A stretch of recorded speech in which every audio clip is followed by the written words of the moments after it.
একবার কল্পনা করে দেখুন, আপনি এমন একটি দেশে আছেন যেখানে প্রতি 2-1 বছর অন্তর ভূমিকম্প অথবা সুনামি আসে আর সব কিছু নষ্ট হয়ে যায়।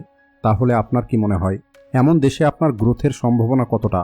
আপনি নিশ্চয়ই বলবেন, এমন দেশে তো বেঁচে থাকাটাই কঠিন। কিন্তু আপনারা কি জানেন, এমন একটি দেশ আছে যাকে আমরা জাপান নামে চিনি। এখানকার মানুষগুলো পৃথিবীর অন্য মানুষদের থেকে আলাদা। দ্বিতীয় বিশ্বযুদ্ধের পরে মানুষ বলতো জাপান পুনরায় আর কখনোই ঘুরে দাঁড়াতে পারবে না।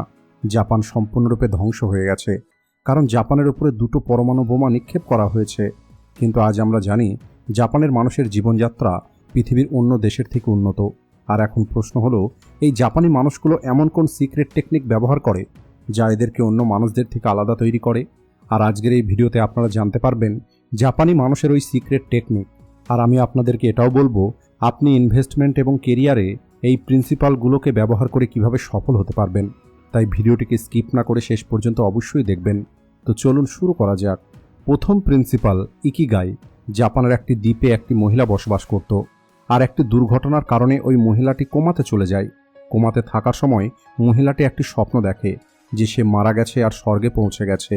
স্বর্গে গিয়ে সে তার পূর্বপুরুষের আওয়াজ শুনতে পায়, যারা তাকে জিজ্ঞেস করে, কে তুমি? তখন ওই মহিলাটি উত্তর দেয়, আমি হলাম সুন ইয়ংয়ের স্ত্রী।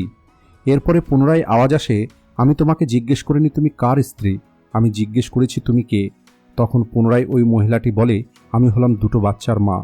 পুনরায় আর একটি আওয়াজ আসে, আমি তোমাকে জিজ্ঞেস করিনি যে তোমার কয়টা বাচ্চা আছে, আমি জিজ্ঞেস করেছি তুমি কে। এরপরে ওই মহিলাটি উত্তর দেয়, আমি হলাম একটি স্কুল টিচার। পুনরায় আর একটি আওয়াজ আসে, আমি তোমাকে এটা জিজ্ঞেস করিনি তুমি কি কাজ করো, আমি জিজ্ঞেস করলাম তুমি কে। এভাবেই ওই মহিলাটি অনেক আলাদা আলাদা উত্তর দেয়, কিন্তু ওই মহিলাটি এটা বলতে পারেনি যে সে কে। আর সবশেষে ওই মহিলাটি বলে, আমি হলাম সেই যে প্রতিদিন নিজের পরিবারের দেখাশোনা করার জন্য ঘুম থেকে ওঠে। আমি হলাম সেই যে নিজের সন্তানদেরকে ভালোভাবে বড় করে আর তাদের সফল মানুষ হবার জন্য তৈরি করে। আর ওই মহিলাটির এই উত্তরটি স্বীকার করে নেওয়া হয়। আর এরপরে ওই মহিলাটি কোমা থেকে বাইরে বেরিয়ে আসে। এই ঘটনার পরে ওই মহিলাটি তার জীবনের আসল উদ্দেশ্যটা বুঝতে পারে। এরপর থেকে সে তার পরিবারের বেশি খেয়াল রাখা শুরু করে আর বাচ্চাদেরকে ভালোভাবে পড়ানো শুরু করে। আর এরপর থেকেই জাপানের মানুষ নিজের ইকিগাই খুঁজতে থাকে। আর এই ঘটনাটা জাপানের ওকিনাওয়া দ্বীপের সম্পর্কে।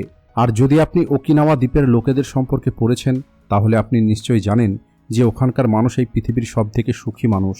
আর এই পৃথিবীতে সবথেকে দীর্ঘদিন পর্যন্ত বেঁচে থাকা মানুষ এই দ্বীপের মধ্যেই বসবাস করে।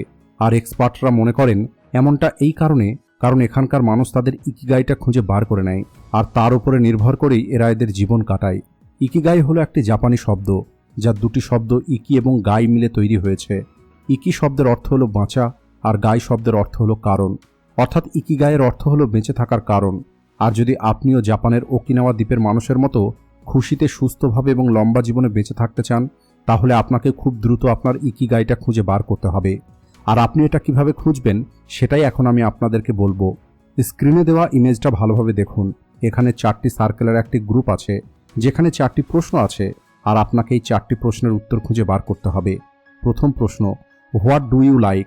অর্থাৎ এমন কোন কাজ আছে যে কাজটাকে আপনি পছন্দ করেন। দ্বিতীয় প্রশ্ন, what are you good at? অর্থাৎ আপনি কোন কাজ ভালো করতে পারেন। আপনি ভালো সিঙ্গিং করতে পারেন, হতে পারে আপনি ভালো খাবার তৈরি করতে পারেন, অথবা আপনি ভালো লিখতে পারেন। তৃতীয় প্রশ্ন, হোয়াট দ্য ওয়ার্ল্ড নিডস? অর্থাৎ এখানে আপনাকে খুঁজে বার করতে হবে আজ পৃথিবীর মানুষের কি প্রয়োজন। আর চতুর্থ শেষ প্রশ্ন, what can you get paid for? আপনি কোন কাজের জন্য টাকা পেতে পারেন। অর্থাৎ আপনি এমন কোন কাজ করতে পারেন যে কাজের পরিবর্তে আপনি টাকা রোজগার করতে পারবেন। আর এই 4টি প্রশ্নের মেন পয়েন্টটাই আপনার ইকিগাই হবে। সোজাভাবে বললে, আপনাকে এমন একটি কাজ খুঁজে বার করতে হবে যে কাজটা করতে আপনার অনেক পছন্দ। এরপরে আপনাকে সেই কাজে এক্সপার্ট হতে হবে। আর আপনাকে এটাও দেখতে হবে ওই কাজটার কি পৃথিবীর প্রয়োজন আছে, আর আপনি কি ওই কাজের পরিবর্তে টাকা রোজগার করতে পারবেন। আর যদি কোনো একটি কাজের জন্য এই 4টি প্রশ্নের উত্তর হ্যাঁ হয়, তাহলে সেটাই হলো আপনার ইকিগাই। আর আশা করি এখন আপনি আপনার ইকিগাইটা সহজেই পেয়ে যাবেন। দ্বিতীয় প্রিন্সিপাল, এরিগেটো। এরিগেটো হলো জাপানিজদের টাকা রোজগার করার একটি মন্ত্র। আর এই শব্দটার অর্থ হলো থ্যাঙ্কস। এখন হয়তো আপনি ভাবছেন থ্যাঙ্কস বলে কিভাবে টাকা রোজগার করা যায়। তাহলে বলি, এই কারণেই বলা হয় জাপানের মানুষগুলো বাকি পৃথিবীর মানুষের থেকে আলাদা। এদের সব কিছু দেখার দৃষ্টি আলাদা। জাপানিরা বিশ্বাস করে টাকাকে থ্যাঙ্কস বললে অতিরিক্ত টাকা আকর্ষিত হবে। এর ফলে টাকার সঙ্গে আপনার সম্পর্কটা মজবুত হবে। উদাহরণ হিসাবে মনে করুন আপনি চাকরি করেন আর আপনার স্যালারি হলো 20,000 টাকা। অন্যদিকে আপনার আর একটি বন্ধু আছে, যার স্যালারি হলো 30,000 টাকা, কিন্তু যখনই আপনি স্যালারি পান তখন আপনি আপনার ওই স্যালারিকে থ্যাঙ্কস বলেন। এরপরে আপনি আপনার ওই স্যালারি থেকে আপনার জন্য অথবা আপনার পরিবারের জন্য খরচ করেন। এরপরে আপনি উপরওয়ালাকে এটা বলে ধন্যবাদ দেন যে আপনি অন্তত এই সব কিছু কিনতে তো পারছেন, আপনার কাছে যাই কিছু আছে সেই সব কিছুতে আপনি খুশিতে আছেন, আর আপনার লক্ষ্যটা হচ্ছে আরও অনেক বেশি টাকা রোজগার করা। কিন্তু আপনি এই সব কিছু ভেবে হতাশ হয়ে পড়েন না, বরং আপনি প্রসেসের উপরে বিশ্বাস করেন, আর আপনি সবসময় প্রতিটা অ্যাচিভমেন্টের জন্য ধন্যবাদ বলেন। ধন্যবাদ বলার ফলে আপনি ভিতর থেকে খুশি অনুভব করেন, আর তখন আপনি খুশি কেনার চেষ্টা করেন না, আর এই জন্যই আপনি ফালতু কোনো খরচ করবেন না। অন্যদিকে আপনার বন্ধু তার রোজগার নিয়ে দুঃখে আছে, সে আপনার থেকে 10,000 টাকা বেশি রোজগার করে, কিন্তু সে গ্রেটফুল ফিল করার জন্য নন ভ্যালুয়েবল জিনিস কিনে টাকা খরচ করে দেয়, যে কারণে সে সবসময় র্যাট রেসের মধ্যে ফেঁসে থাকে। আর এই সব কিছু কেবল একটি ধন্যবাদ না বলার কারণে হয়। তাই আপনি যত টাকাই রোজগার করেন না কেন, যদি আপনি থ্যাংক ইউ না বলেন তাহলে আপনি কখনোই সন্তুষ্টি পাবেন না। আর মনে রাখবেন, একটি দুঃখী মানুষ কখনোই সঠিক সিদ্ধান্ত নিতে পারে না, আর জীবনে সবসময় সংঘর্ষ করতে থাকে। তাই আপনার প্রতিটা অ্যাচিভমেন্টের জন্য থ্যাংক ইউ বলা শুরু করুন। তৃতীয় প্রিন্সিপাল হলো কাকিবো। জাপানে একটি সময় এমন চলে এসেছিল যখন জাপানকে এই পৃথিবীর সবথেকে গরিব দেশের মধ্যে একটি মনে করা হতো, কিন্তু এই সব কিছুর পরেও জাপান টাকা সেভ করে আর খুব দ্রুত কামব্যাক করে। জাপানের এই কামব্যাকের পিছনে অনেক কারণ ছিল, যার মধ্যে একটি কারণ হলো জাপানিজদের স্মার্ট বাজেটিং টেকনিক, যেটাকে কাকিবো বলা হয়। আপনি কি এই কাকিবো সম্পর্কে জানেন? কাকিবো আপনার ফাইন্যান্সিয়াল ম্যানেজমেন্টের খুব সহজ একটি পদ্ধতি। এর জন্য আপনি প্রতি মাসে যত টাকা রোজগার করেন এবং খরচ করেন সেই সব কিছুকে ডিটেলসে একটি কাগজে লিখে নিতে হবে। তাহলে আপনি বুঝতে পারবেন আপনার টাকা কোথায় থেকে আসছে আর কোথায় খরচ হচ্ছে। কিন্তু যখনই আপনি কোনো টাকা খরচ করবেন তখন কয়েকটি প্রশ্ন আপনাকে করতে হবে, যার মধ্যে প্রথম প্রশ্ন হলো, আমি কি এই জিনিসটা ছাড়া থাকতে পারবো? আমি কি এই জিনিসটা কিনতে পারবো? আমি কি এই জিনিসটা ব্যবহার করব? আমার কাছে কি এই জিনিসটার জন্য জায়গা আছে? এই জিনিসটা কেনার সময় আমার মানসিক অবস্থা কী রকমের? অর্থাৎ আমি কি দুঃখের মধ্যে আছি অথবা এক্সাইটেডের মধ্যে আছি? এই জিনিসটা কেনার পরে আমার কী রকমের অনুভূতি হবে? আর যদি ভালো অনুভব হয় তাহলে সেই ফিলিংসটা কতদিন থাকবে? এই সমস্ত প্রশ্নগুলো যদি আপনি জিজ্ঞেস করেন তাহলে আপনার অতিরিক্ত খরচগুলো কম হয়ে যাবে, আর তখন আপনি কেবলমাত্র আপনার প্রয়োজনের উপরেই খরচ করবেন। আর এখানে আরেকটি কথা আপনাকে মনে রাখতে হবে, আপনি যখনই টাকা খরচ করবেন সেটা ক্যাশ টাকাতে খরচ করবেন, কারণ যখন আমরা ক্যাশ টাকাতে খরচ করি তখন আমরা ভেবেচিন্তে খরচ করি। তাই আপনি আপনার ব্যাংক থেকে ঠিক তত টাকাই বার করবেন যতটা টাকা আপনার আগামী এক সপ্তাহে খরচ হবে। আর এই কয়েকটি টেকনিক যদি কোনো মানুষ ফলো করে তাহলে এটা তার জীবনকে সম্পূর্ণরূপে পরিবর্তন করে দিতে পারে। চতুর্থ প্রিন্সিপাল হলো কাইজান। এটা হলো এমন একটি টেকনিক যেটা জীবনে প্রতিটা ক্ষেত্রেই ব্যবহার করা যায়, যেমন বিজনেস, পড়াশোনা, হেলথ অথবা অন্য কোনো অভ্যেসের উপরে।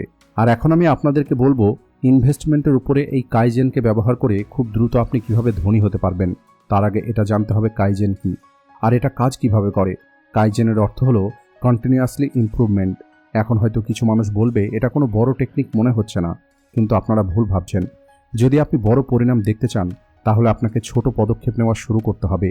আর এই কথাটাই আপনি ইনভেস্টমেন্টের উপরেও ব্যবহার করতে পারেন। আর বিশ্বাস করুন, ইনভেস্টমেন্টের ক্ষেত্রে এমনটা করা খুবই সহজ। উদাহরণ হিসাবে, দুটো বন্ধু সুনীল এবং রাকেশ দুজনেই চাকরি করে, আর দুজনেই তাদের স্যালারি অনুযায়ী টাকা সেভ করে, আর দুজনেই এসআইপির মাধ্যমে টাকা ইনভেস্ট করে। সুনীলের স্যালারি রাকেশের থেকে একটু বেশি, এই কারণে সে এসআইপির অ্যামাউন্টও বেশি রেখেছে। সুনীলের এসআইপি অ্যামাউন্ট হলো 7 আর রাকেশের এসআইপি অ্যামাউন্ট হলো 5।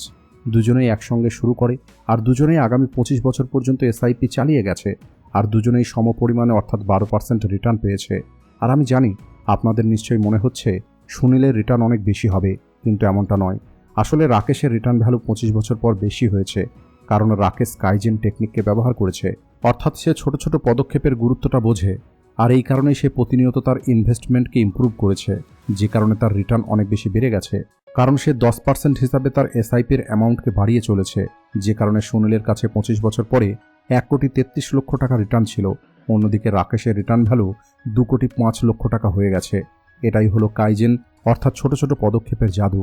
তো বন্ধুরা, এই ছিল ওই 4টি জাপানিজ টেকনিক, যে টেকনিকগুলোকে ব্যবহার করে জাপান আজ সারা পৃথিবীতে রাজত্ব করছে।